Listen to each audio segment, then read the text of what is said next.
Long ago, in a peaceful kingdom called Mataraku, there lived a wise and just king. His people loved him, and his rule was fair. Yet despite his greatness, the king carried a quiet sorrow. He had no child to inherit the throne. As the years passed, he made a decision that surprised the entire kingdom. Instead of choosing an heir from nobility, he announced that he would adopt a child from among the people, someone worthy enough to one day lead the kingdom with wisdom and integrity. On a bright morning, children from every corner of the state gathered at the palace. The king welcomed them warmly and handed each child a seed.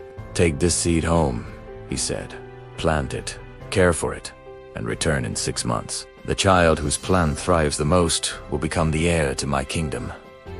Excitement filled the air as the children returned home, already imagining lush plants and royal futures. Among them was one quiet boy. He planted his seed carefully, watered it daily, and placed it in sunlight. Days passed. Weeks passed. Still, nothing grew. He tended the soil faithfully, watering, loosening the earth, hoping, after 3 months, his pot remained empty. Discouraged, he spoke to his mother. "Be patient," she told him gently. "Some seeds take longer than others. Do what is right, and keep caring for it."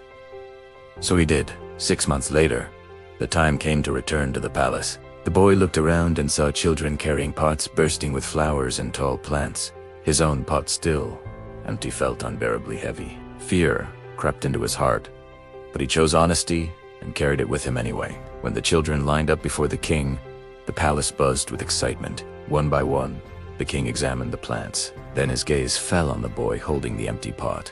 "Is your pot empty?" the king asked. "Yes, your majesty," the boy replied, his voice trembling. "I took care of it every day, but nothing grew." The room went silent. Some children laughed quietly. Others whispered. The king asked all the children to step forward. He looked across the room, then raised his voice. "Calm yourselves," he said. "Every seed I gave you had been boiled. None of them could grow." Shock rippled through the palace. "Those who stand before me with full pots replaced their seeds when nothing grew. Only this child returned with what I gave him."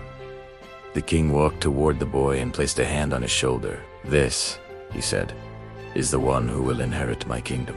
For leadership does not begin with success, it begins with truth. De Lasante's story teaches us something deeper than ambition or reward. It reminds us that honesty is not proven when things go well, but when telling the truth costs us something. The world may reward appearances, shortcuts, and substitutions, but character is revealed when no one is watching, and when choosing truth feels risky. An empty pot carried with integrity is worth more than a full one built on deceit, and sometimes the very thing we're afraid to present is the reason we're chosen. This is Tales by Moonlight, and the heart of this tale. Honest roots grow the strongest trees. Follow, like, and subscribe.